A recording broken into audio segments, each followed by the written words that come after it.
OpenAI's latest model has escaped its testing environment, hacked its way onto the internet, and then hacked into another tech firm's database to cheat on a test. And that's the latest revelation from OpenAI, showing how AI agents can act autonomously, powerfully, and sometimes nefariously to achieve any given goal. Now, the company that was hacked is called Hugging Face. Obviously, I hadn't heard of this company before. It hosts a platform containing data sets and code useful for AI programmers. Hugging Face first reported that they'd been hacked on July the 16th. So this is from their blog from back then. So they said earlier this week, and this is from last week, earlier this week, we detected and responded to an intrusion into part of our production infrastructure. This one was different from anything we had handled before in one important way. It was driven end-to-end by an autonomous AI agent system, and we detected and dissected it largely with AI of our own. So they said that any company sort of faces hacking attacks every now and again, but they said this was different because we could tell. I'm not sure how they could tell, but they said we could tell that this was an AI autonomous agent. They said that the hack, the AI agent who was carrying out the hack, had used 17,000 operations to break through their cyber defenses. So the kind of things that obviously a human can't do. They resisted the attack using open source models because they couldn't use the sort of proprietary American models because they had too many guardrails. OpenAI on Tuesday then, so this is the update, have admitted that it was their model behind this particular cyber attack. So they posted this on X. We're partnering with Hugging Face to investigate an unprecedented security incident. Cyber-capable OpenAI models compromised Hugging Face production during a benchmark evaluation, sharing preliminary findings to help defenders understand emerging risks. They say, we're coming clean on this, and we're going to reveal the details so that other people can also, I suppose, defend themselves from our own technology. What does this all mean? A benchmark evaluation. So that's what AI companies do to test the capabilities of new models. So in this case, the models were given a hacking problem. So sort of, can you solve this problem? And they were using something called exploit Gym. I suppose it's training an AI how to exploit vulnerabilities. They asked the AI to solve problems from this exploit Gym. They didn't give the agent access to the internet as a safety precaution. However, the agent found a vulnerability in the testing environment. It's made its way onto the internet, and OpenAI described what happened next. This is from a blog post from OpenAI. After gaining internet access, the models inferred that Hugging Face potentially hosted models, datasets, and solutions for exploit Gym. Knowing this, the model searched for and successfully found ways to gain access to secret information that it could use to cheat the evaluation. In one example, the model chained together multiple attack vectors, including using stolen credentials and zero-day vulnerabilities to find a remote code execution path on the Hugging Face server. So in short, it was a model that was asked to pass a test, and instead of working out the answers to the test, it broke out of its testing environment and tried to hack into the company where it thought the answers might be contained. It's interesting because there are lots of people, we're going to get onto it in a moment, how sort of AI models aren't just sort of a glorified Google. They can sort of work out problems on their own, but they do also like to cheat. And this wasn't just the model sort of say, okay, I'll Google the answer. It did something quite difficult, which is hack into another company's software to try and find the answer. Ina Fried is Axios' chief technology correspondent. They told ABC News Australia about the implications of the attack. So many of the things that have been talked about for the past several years as theoreticals are becoming real. And I think the time to deal with them is right now, because we have the most powerful models we've ever had. But of course, they're only going to get more powerful from here. So if the models are not following instructions today, if they're trying to cheat today, that tells us something, especially as they start to get greater than human intelligence. I think it would be extremely naive to assume that a model with superhuman intelligence is going to follow simple rules created by humans. So again, I think we need a lot more testing, a lot more rules. And Ina, just explain to us the fact that some of the safeguards were removed as part of this experiment. Should that make us feel better or worse about this in the real world? It's a great question. I mean, in some ways better, because they're not going to ship the models with these protections turned off. So sometimes these things that show up during testing are actually really helpful because they tell us what is on the horizon and what we need to be looking out for. So in that sense, I would say that's a positive. I would say the fact that OpenAI disclosed it is also a positive. Even though we're rightly concerned about it, I think it would be far worse if the companies weren't telling us the scary stuff that their models are sometimes doing behind closed doors. But I do think these models are getting incredibly capable. They're on the verge of being able to train themselves, which is another sort of thing that has long been in science fiction, where the AI just teaches itself and gets better and better. We're pretty close to that. Mm-hmm. So I think the time to figure out how we're going to manage and regulate is well, it would have been better if it was 2 years ago. It's certainly better now than any time in the future. Now, I agree with what most of that tech correspondent said. Something frustrated me, though, a little bit, which is the idea we should be grateful to OpenAI for sharing this information. That frustrates me for a couple of reasons. First, because OpenAI talks the talk about AI safety. So they say, it's really important. We're showing you we're being very open about this. Something needs to be done to deal with this threat that we're creating. In practice, OpenAI spends hundreds of millions of dollars lobbying against any actual AI regulation constantly. They're sort of one of the most important PACs, or they fund one of the most important PACs in Washington right now. The second, and I find this even more annoying, which is that when they do these press releases, right, they're not just saying, okay, we've done a bad thing, we're owning up.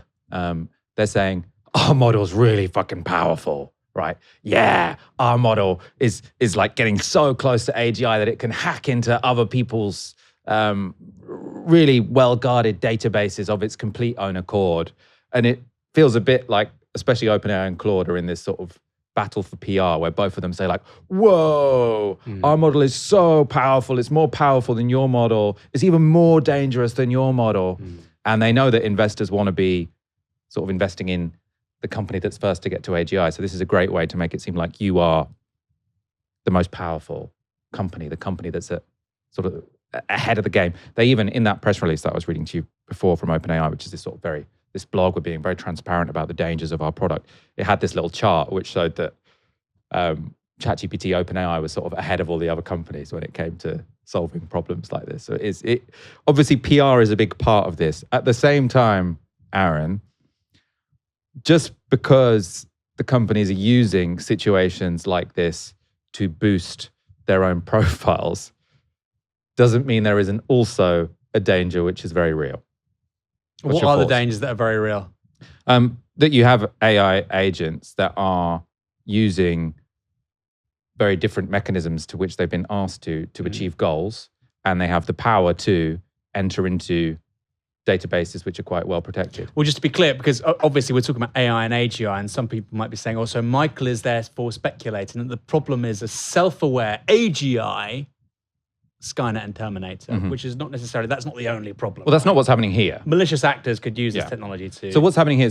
Well, it's not necessarily even malicious actors. No, but I'm saying they potentially could. So there's a range of threats. So the range of threats are, I suppose, one, there's this AGI sort of argument where you get this organism, essentially, that wants to survive, and that means that it sort of sees it as part of its interest to destroy everyone else. Right? That's sort of the most extreme end.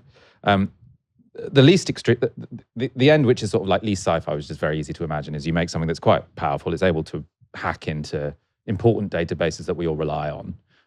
Is it the NHS? Is it the police? Is it whatever? Is it the internet when we're all attached to self-driving cars? Right? There are many things that could be hacked that would be very, very dangerous. And if you have a nefarious agent, and there are many of them around, using this very powerful AI, and they hack that, that's obviously going to be problematic for us. What's happened here is slightly more subtle, I think, or not necessarily in this experiment, because you never know if they've, in a way, tried to encourage the AI agents to do this because it makes for a good PR story. But what clearly does happen and will happen is that you ask the AI agent to complete a goal, and it completes a goal in a way that you wouldn't have expected it to do. And damage is caused while it's expecting to do it. So damage can be caused without a malicious intent by the person deploying the AI. Yeah, and without any sort of self-consciousness from the AI, without any intent from the AI, because it's trying to get from A to B, and we can't exactly be sure what steps it's going to take to get from A to B. So much can go wrong, Michael. So much can go wrong.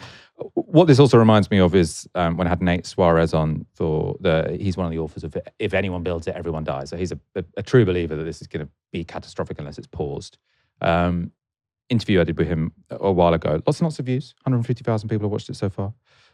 But what he was talking about with other experiments a bit like this is he said, the AIs go hard, right? So it doesn't matter if you think, oh, they have agency and they're really trying. They look like they're trying. Like, it's not like you give it a task and then it sort of comes up against a wall and says, oh, computer says no, sorry, problem. Turn off and on, or often the experience of using a computer is you give it a request, and if it seems too difficult, it just sort of says no, can't do it.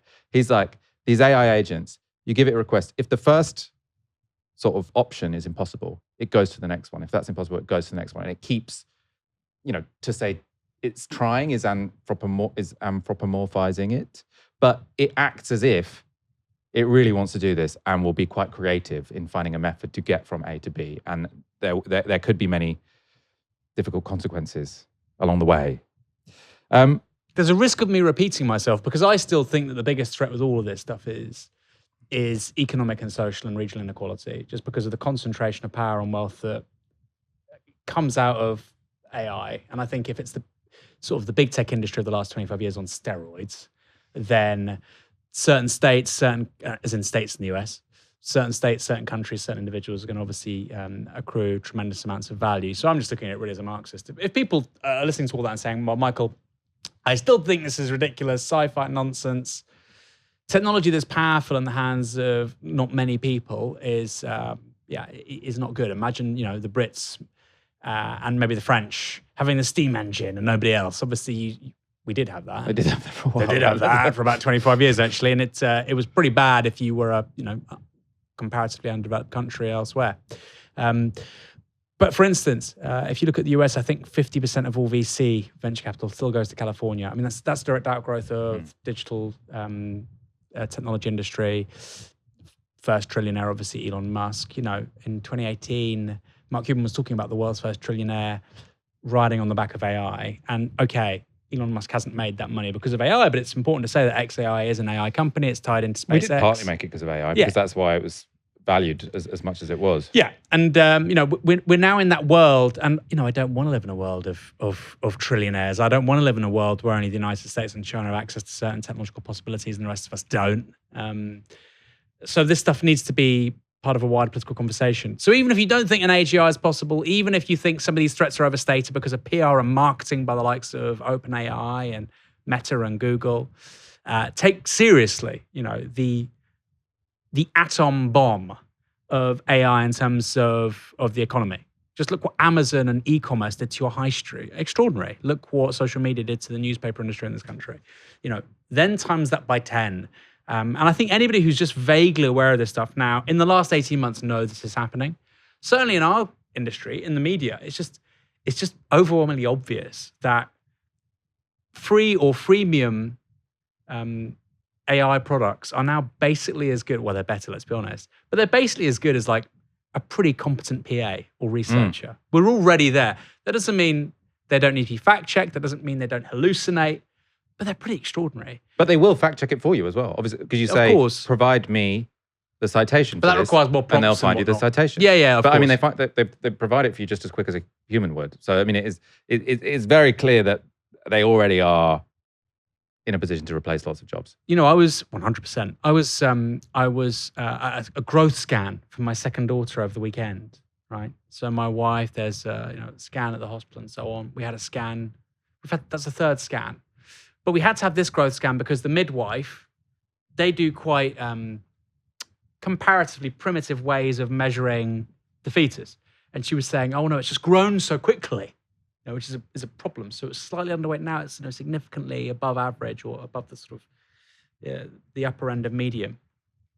We go for the growth scan and they're saying it's just ridiculous. And they said, well, that happens because ultimately we have much more accurate tools and analytics than a midwife. And I just thought, isn't it crazy? An AI is going to be doing all this stuff in 10 years. There will be, I know it sounds awful, but there'll be some handheld device. Somebody's going to have You probably do it to yourself every morning. They'll look at a bunch of measures, basically, yes. And, if you look at people who've written about AI and machine learning in the last sort of 10 years, 15 years, they've said that the cutting edge of this stuff in terms of where it could be applied for a massive increase in productivity and employing fewer people is radiology, X-rays, CT scans, MRI, because ultimately it's just reading, large amounts of data. That's the cutting edge of it, but it's clearly going to lead to massive productivity increase and fewer people having jobs. I think you have to be very... Before, by the way, when I wrote Fully Automated Luxury Communism, and it was published in 2018, if you said that, I sounded naive. I think if you don't think that now, I think you're quite naive, actually. This is coming for white-collar jobs, which, by the way, is the reason that The Economist and the FT and the Wall Street Journal take it seriously, because their kids aren't going to have the jobs they had. So, of course, all of a sudden, this interests all the right people. This was just inherently interesting, isn't it? Let's race through some more AI news, just from the past 7 days. So a Harvard mathematician on the weekend used Claude to disprove a famous maths problem, which has puzzled mathematicians for 87 years. The mathematician who works for Anthropic posted this on Monday. Hello there. The Jacobian conjecture is false, thanks to my close friend Akil for asking about it, and my other close friend Fable for working during the World Cup final. Now, Fable is obviously the most advanced Claude model. Now, obviously, I mean, if you're watching this, you saw a bunch of symbols there, which didn't mean much to me, probably don't mean much to you, unless you are a maths PhD or with a maths degree. This is from a Stanford maths professor who knows a bit more than me, I presume. He said, Jared Duker-Lichtman said, this is quite a remarkable result. Posed in 1939, the Jacobian conjecture is one of the central open problems in algebraic geometry, but was just disproved by Alpoghi, Matthew, and Claude Fable 5. Alpoghi, I think, is the mathematician who worked at Anthropic and was sort of Harvard educated. So this is, whenever I see, I've been seeing these for a while, sort of saying that they passed the maths Olympiad and et cetera, et cetera. And obviously even when I was at university, when I spoke to people who did maths, I still didn't quite understand what they did, because it's sort of like, well, I know how math, but they're not just doing sums. They're like, I've never really understood maths proofs. Anyway, the fact that it can do something which no one has been able to discover shows that it's not just derivative. Because obviously the suspicion that people have of AI is it's giving you an answer, but it's constantly, obviously that they're capable of cheating, as we just discussed, but many people think they're only capable of cheating. If they've given you the right answer, it's because they've Googled and they've just derived it from what someone else said. This does suggest to me and to many maths professors that it can do original thinking and solve original problems, which I'm absolutely convinced of now. In the realm of things I generally do understand, moving away from maths problems, OpenAI has proposed handing the Trump administration a 5% stake in its company. This story is actually from a couple of weeks ago, not the past 7 days. The FT reports this. Sam Altman, chief executive of the ChatGPT maker, has argued that giving the public a financial stake in the company is the best way to share the upside of AI, and has suggested a stake of this size in early conversations with the administration, according to two people familiar with the talks. The proposed arrangement would involve other US AI companies handing over a similar stake, though it is not clear if the other labs would be willing to do so. Later in the article, they say this. The OpenAI chief has also spoken to Democratic Senator Bernie Sanders in recent weeks. Sanders has pushed for public ownership of closer to half of each US AI company through a sovereign wealth fund. So Sam Altman's proposing 5%, Bernie Sanders proposing 50%. Big difference. I think what's interesting here, though, is that, you might just say this is just all talk and it's just PR again, because Sam Altman doesn't really think it's going to happen. But clearly, these companies are a bit worried about the prospect of regulation and or nationalization, because they realize they're not very popular at the moment. Finally, this is a story that, I don't want to, I suppose, discourage you from listening to it, but it's a story that isn't quite as big a deal as I initially thought it was. So this was a widely shared story about a US judge approving Anthropic paying $1.5 billion to publishers for copyright breach. Now, when I first saw the headline, I thought this was a big deal, because one of the biggest controversies around AI is that the companies are using the corpus of human knowledge and creativity without the original producers of that knowledge and creativity getting paid. If Anthropic or OpenAI had to pay everyone who sort of contributed to their models, which is basically anyone who's ever written anything on the internet, that would be massive. That's not quite what happened here, though. So this is from that article in Reuters. The writers sued Anthropic in 2024, arguing that the company, which is backed by Amazon and Alphabet, used pirated versions of their books without permission to teach Claude to respond to human prompts. Judge Alsop ruled last June that Anthropic made fair use of the author's work to train Claude, but found that the company violated their rights by saving more than 7 million pirated books to a central library that would not necessarily be used for AI training. So that's the interesting bit here is the judge said that actually training your model on all of these books, that's fair use. In the same way that when we show a little clip from the news, that's fair use. Or when we show a quote from the Financial Times, that's fair use. But she's saying the issue here, why Anthropic is having to pay these publishers money, isn't because they got their model to read the books, it's the method by which they got the books. So I think they got them from Pirate Bay. So they got them just from any of those websites where you can download shed loads of books. And they created a program which said download all the books on Pirate Bay and then encouraged their model to, or fed all of those books to their AI training system. So they're only getting fined for having downloaded them illegally, not for having trained the AI with this knowledge. If you read Karen Howe, Empire of AI, you realize just how extraordinary the data sources of particularly OpenAI's ChatGPT product was. You know, it was just photocopying, like ravenous for data. They would just scrape Reddit forums, anything you can get your hands on. I said they were scanning books. I think they were scanning physical books from libraries at one point. It was. I think there's one chapter which it sounds like a fanatical hysteria. You know, it's like we need more. Feed the monster. You might use ChatGPT. I know Michael uses ChatGPT. I use this Claude. He might be saying, "Don't call it a monster. I find it very useful." But that was... You use Gemini. You were telling me yesterday. I do use Gemini, yeah. I use Gemini for quite a few strange things, actually. Quite a few strange things. You want to reveal?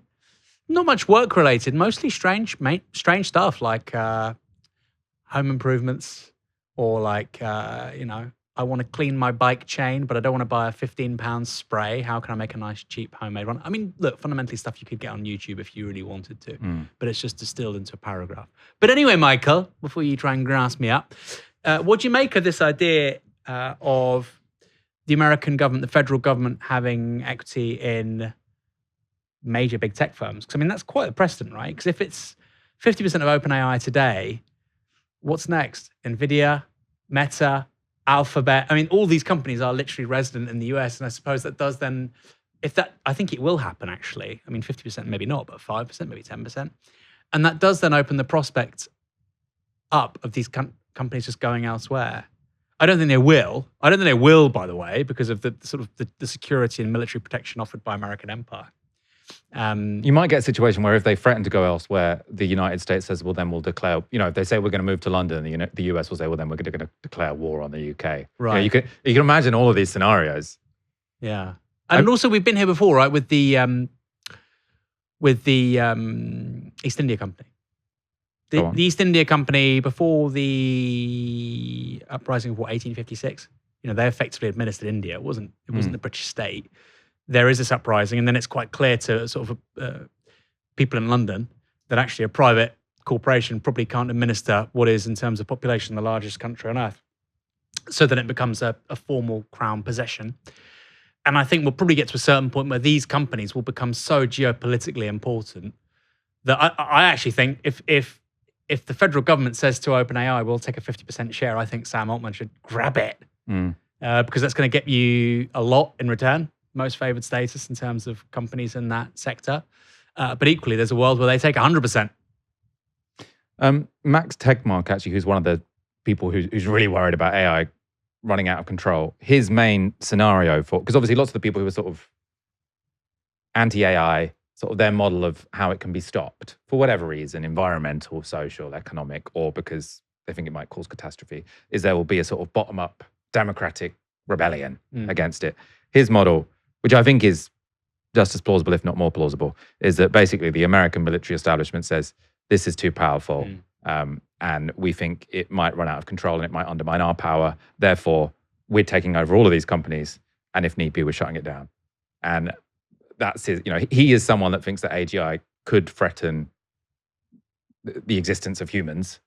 Certainly the existence of American empire, right? Or the stability of it. Well, I suppose so. He's thinking that maybe that's when the American military-industrial complex, or not the military, the actual Pentagon sort of steps in, takes it over. And I mean, he'd quite like that scenario, I think, because he thinks this wild west of these individual companies just going against each other, trying to intentionally create dangerous situations for PR. He thinks that's a lot more dangerous than just the Pentagon taking it over, because at least then you have some coordination. Totally.